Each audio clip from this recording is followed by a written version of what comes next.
प्रभु को कृपा होची अपार केतेबेले भक्त पाई से सुदर्शन चक्र उठे तो केतेबेले पुणी से क्षीर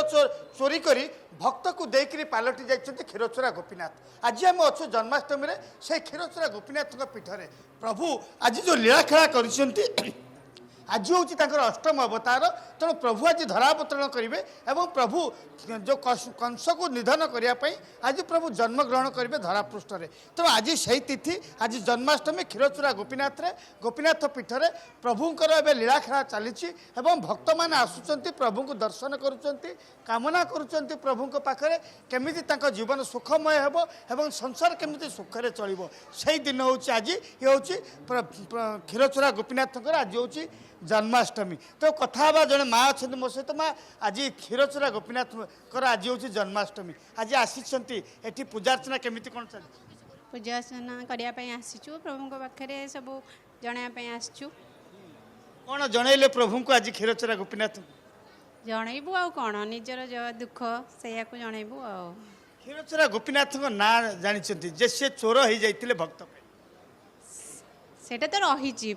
माने परंपरा रही समस्ते जानते ये आमु कौन कहबी एते क्षीरचोरा गोपीनाथ जितेबाला क्षीर चोरी करते भक्त ता सहित से पालटि जाते क्षीरचोरा गोपीनाथ आपण परिचालक भाव अच्छा आज कौन कार्यक्रम ये रही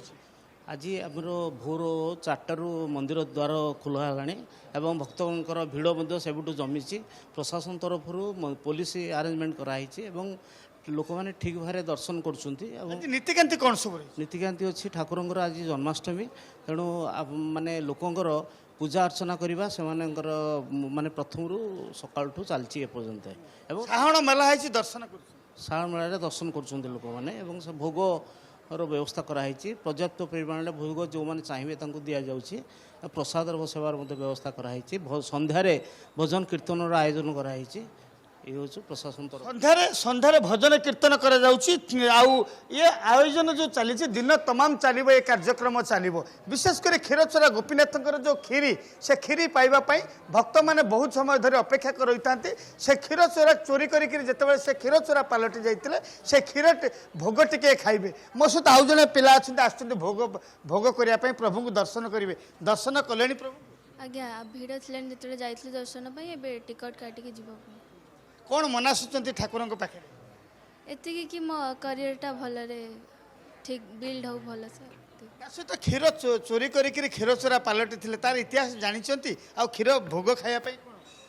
आज्ञा क्षीर भोग खाइले ना आज्ञा पूजा सरले खाइबो